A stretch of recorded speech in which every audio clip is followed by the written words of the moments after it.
کچھ لوگوں کا کہنا ہے کہ ہم سن کر ایمان لائے ہیں، اس لیے ہم سنی ہیں، ہم نے محمد کریم صلی اللہ علیہ وسلم کو دیکھا نہیں ہے، یعنی ہم دیکھ کر ایمان نہیں لائے۔ سنی سے مراد اہل سنت والجماعت، اہل سنت والجماعت سے مراد وہ گروہ جو محمد کریم صلی اللہ علیہ وسلم کے صحابہ کے نقش قدم پر ہے۔ ان سے وہ گروہ مراد نہیں ہے جنہوں نے انڈیا پاکستان کی گلیوں کے اندر قبے بنائے ہوئے ہیں، درگاہ بنائی ہوئی ہے، دربار بنائے ہوئے ہیں اور کفر و شرک کا بازار گرم ہے۔ کہیں 11ویں شریف کے نام پہ حلوہ چلتا ہے، کہیں محرم شریف کے نام پہ نان اور حلوے چلتے ہیں، اور حلوہ کھا کھا کے مولوی پھر آخر میں ہسپتال بھی پہنچ جاتے ہیں۔ ایسے حلووں سے اللہ نجات عطا فرمائے۔ اس سنی سے مراد یہ ہے کہ ہمارے نزدیک دلیل اللہ کی کتاب محمد کریم صلی اللہ علیہ وسلم کا فرمان ہے، یہ ہماری دلیل ہے، جس کو صحیح معنی کے اندر اہل الحدیث بھی کہتے ہیں، اہل سنت والجماعت بھی کہتے ہیں۔ لیکن جنہوں نے اہل سنت ہونے کا دعویٰ کیا، اللہ کی توحید کو چھوڑا، امام الانبیاء کی رسالت کو چھوڑ کر اپنے پیر فقیر بابے بزرگ اتنے بنائے کہ وہ نام تو نبی کا لیتے ہیں، لیکن جب مسئلے کی باری آتی ہے کہ جی حدیث تو ٹھیک ہے لیکن ہمارے مذہب میں نہیں ہے، ہمارے امام صاحب نے ایسا نہیں فرمایا، انہیں ان کا امام مبارک، ہمیں بلال کا امام مبارک صلی اللہ علیہ وسلم۔ فضائل اعمال میں بزرگوں کی کرامات جو بیان کی جاتی ہے وہ موجود نہیں ہے، ان کے ماننے والے بولتے ہیں یہ بات فضائل اعمال میں نہیں، اگر ہے تو آپ بیان کیجئے۔ فضائل اعمال کی حقیقت ہماری ایک سی ڈی ہے، نیچے تسجیلات سے آپ کو مل جائے گی، اس میں ہم نے فضائل اعمال کے حوالے سے بزرگوں کی جھوٹی کرامات کے جتنے قصے بیان کیے ہیں، کتاب کو سکین کر کے ہم نے وہاں پر پیسٹ کیا ہے، اور ہمارے پاس وہ کتابیں موجود ہیں۔ اگر کوئی بھائی کہے نہیں موجود تو وہ اپنی کتاب لے آئے، ہم اس پہ نشان لگا کے ان کو دکھا دیں گے کہ عرب کی ایک جماعت ایک قبر والے پیر کی زیارت پہ گئی، اونٹ پر بیٹھ کر گئی، وہاں پہ جا کے سو گئی، رات کو قبر والا صاحب اونٹ کے خواب میں آیا کہ آپ میری قبر پہ آئے ہو، خالی پیٹ چلے جاؤ تو مجھے برا لگتا ہے۔ یہ لاہوری کھابے ہوٹل پر آیا تھا، یہ تو قبر پہ آیا تھا، کہا آپ آئے ہو خالی پیٹ چلے جاؤ تو مجھے اچھا نہیں لگتا، یہ اونٹ مجھے بیچ دو، اس کے بدلے میں اصیل اونٹ گھر میں کھڑا ہے وہ آپ لے لو۔ خواب ہی خواب میں سودا طے ہوا۔ مولانا زکریا صاحب لکھتے ہیں، لفظ ہیں مولانا زکریا کے، اور میں اللہ کے ہاں مسئول ہوں ان لفظوں کا جو میں آپ کو سنانے لگا ہوں۔ صاحب قبر اٹھا، قرآن کیا کہتا ہے؟ اموات غیر احیاء وما یشعرون ایان یبعثون، یہ مردے ہیں جو قبر میں دفن ہو گئے، زندہ نہیں ہیں، ان کو اٹھائے جانے کا شعور نہیں ہے۔ ایک تو بات خواب کی تھی نا، پاسیبل ہے، ممکن ہے خواب میں سودا ہو گیا ہو، لیکن معاملہ خواب تک نہیں رہا، خواب ختم ہوا، صاحب قبر اٹھا، اونٹ کو اس نے ذبح کیا، نہر کیا، اور جب یہ لوگ نیند سے بیدار ہوئے تو اونٹ میں سے خون بہہ چکا تھا، بہ رہا تھا۔ انہوں نے جب دیکھا بچنے کی امید نہیں ہے، اس کو ذبح کیا، اس کا خون گوشت بنایا، کھایا پیا بانٹا۔ واپس آ رہے تھے تو راستے میں سے ایک بندہ آ رہا، کہنے لگا تم میں فلاں ابن فلاں ہیں؟ اس نے کہا اونٹ والا نے، ہاں جی میرا نام ہے یہ۔ کہا آپ نے میرے ابا کے ہاتھ پہ کوئی اونٹ بیچا تھا؟ کہا ہاں، قبر والے سے خواب میں سودا ہوا تھا۔ کہا وہ میرا باپ تھا، اس نے مجھے کہا کہ میرا جو اصیل اونٹ ہے وہ تجھے دے دوں، یہ اس کے بدلے میں اونٹ تو لے لے۔ اس قصے پر تعلیق لگاتے ہوئے شیخ زکریا لکھتے ہیں کہ یہ اس سخی کی سخاوت کی انتہا ہے کہ مرنے کے بعد بھی اپنے قبر پر آنے والوں کو خالی پیٹ واپس۔ ہم کہتے ہیں یہ سخاوت کی انتہا نہیں، یہ خرافات کی انتہا ہے۔ یہ جو قبر سے نکل کے، ایک سوال کر کے بعد اگلے سوال پر آتا ہوں، جو قبر سے اٹھ کر اونٹ ذبح کر سکتا ہے، آگے پولیس کا ناکہ لگا ہوا تھا، یہ بیگم بچوں کو مل کر کیوں نہیں آ گیا؟ ان کو بھی ہائے ہائے کر رہا تھا نا، سلام دعا کر رہا تھا کہ بس قدرتی دروازہ کھل گیا، نکل لیا، اب نکل لیا تو ساروں کو مل کے پھر واپس جانا ہے، چلا جاؤں گا۔ یہ سب میڈ ان انڈیا پاکستان کی باتیں ہیں، اس کا شریعت اسلامیہ سے کوئی تعلق نہیں ہے۔ ہمارے ہاں مسجد میں اذان سے پہلے الصلاۃ والسلام علیک یا رسول اللہ والسلام علیک یا حبیب اللہ درود پڑھا جاتا ہے، اس کے بعد اذان دی جاتی ہے۔ ہر مسجد میں ایسے ہی ہوتا ہے کہ ایسی مسجد میں نماز ہو جاتی ہے۔ دیکھیے مساجد کے اندر اذان سے پہلے یہ درود پڑھنا بدعت ہے، اذان سے پہلے درود پڑھنا بدعت ہے۔ کوئی کہے گا کہ مولوی صاحب آپ تو ویسے سختی کرتے ہیں، دیکھو درود تو رسول کریم پر پڑھا گیا، بدعت کیسے ہوئی؟ ہم جواب میں کہتے ہیں ایک رکعت میں کتنے سجدے ہیں؟ دو سجدے ہیں ایک رکعت میں۔ اچھا اگر میں تیسرا سجدہ شروع کروں تو میں ثواب کا کام کر رہا ہوں یا گناہ کا؟ جی گناہ کا۔ اب آپ پر فتویٰ لگنا چاہیے منکر سجدہ، منکر سجدہ، سجدے کا اگر ہم یہ کہہ دیں کہ اذان سے پہلے درود پڑھنا بدعت ہے، فوراً فتویٰ لگ جائے گا منکر درود، واپی گستاخ، درود نہیں مانتا۔ ہم کہتے ہیں درود کو مانتے ہیں، جس موقع پہ امام الانبیاء نے سکھایا تھا سیدنا بلال کو، اس موقع پہ کیوں نہیں پڑھتے؟ نبی کریم نے آذان کے بعد درود سکھایا، سیدنا بلال نے آذان سے پہلے الصلاۃ والسلام علیک یا رسول اللہ کا یہ الفاظ نہیں کہے۔ پھر اس کے اندر ایک شرکیہ لفظ جملہ بھی کہا جاتا ہے، وہ کیا ہے؟ الصلاۃ والسلام علیک یا نور من نور اللہ، اے محمد صلی اللہ علیہ وسلم آپ اللہ کے نور کا ٹکڑا ہیں، آپ پر سلام ہو۔ اور اللہ کے نور میں سے کوئی نور نہیں بنا، محمد کریم اللہ کے بندے ہیں، بشر ہیں، نور من نور اللہ نہیں ہے۔ ایک تو یہ عمل بدعت ہے، پھر اس کے اندر شرک والا جملہ آتا ہے، مشرک کے پیچھے نماز نہیں ہوتی۔ ڈنکے کی چوٹ دو ٹوک اعلان ہے، سن لیجئے، مشرک کے پیچھے نماز نہیں ہوتی، بدعتی کے پیچھے نماز نہیں ہوتی، جس کی بدعت کفر اور شرک کی وادی تک لے جانے والی ہو۔ نہیں مانتے تو مثال دے کے سمجھاؤ، تو ابھی درس ختم ہوگا، لوگوں نے اپنے اپنے گھروں کو جانا ہے۔ کچھ بھائی ایسے بھی ہوں گے جو ٹیکسیوں پہ اور گاڑیوں پہ آئے ہوں گے، اپنی گاڑی ان کے پاس نہیں ہوگی۔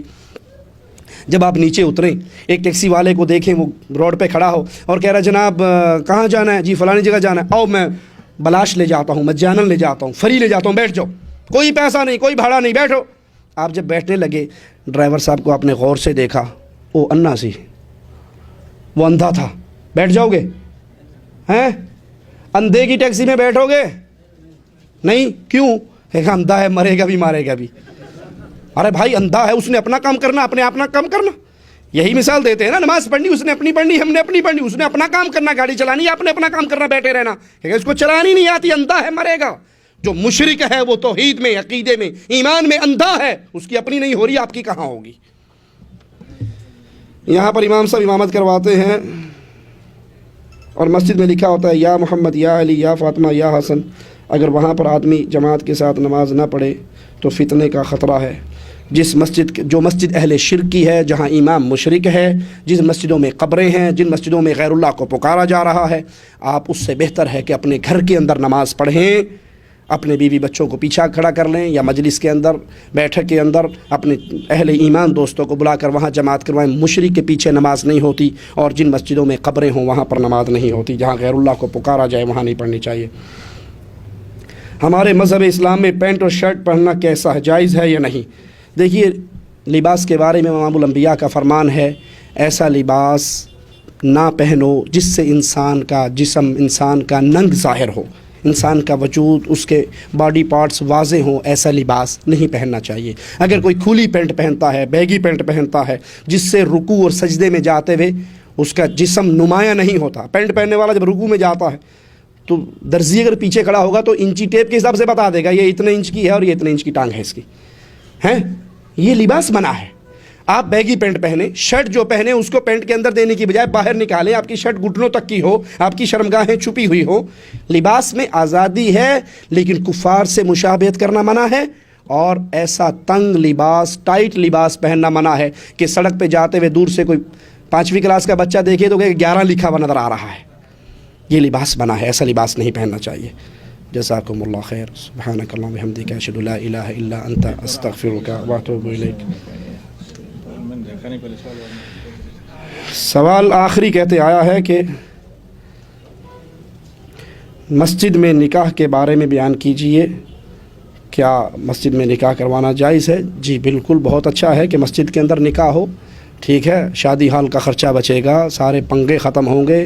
عورتوں کا جو ہوتا ہے ہم نے ضرور جانا ہے، اور وہ میک اپ کر کے بن ٹھن کے چھن من کرتی ہوئی شادی ہال تک آتی ہیں، اور شیطان ان کے دائیں بائیں چل کے پورے فتنے کا بازار گرم ہوتا ہے۔ جب اللہ کے گھروں میں نکاح ہوگا انشاءاللہ یہ سارے فتنے ختم ہو جائیں گے، اس کے اندر سادہ پن بھی ہو اور یہ عمل بھی ہو۔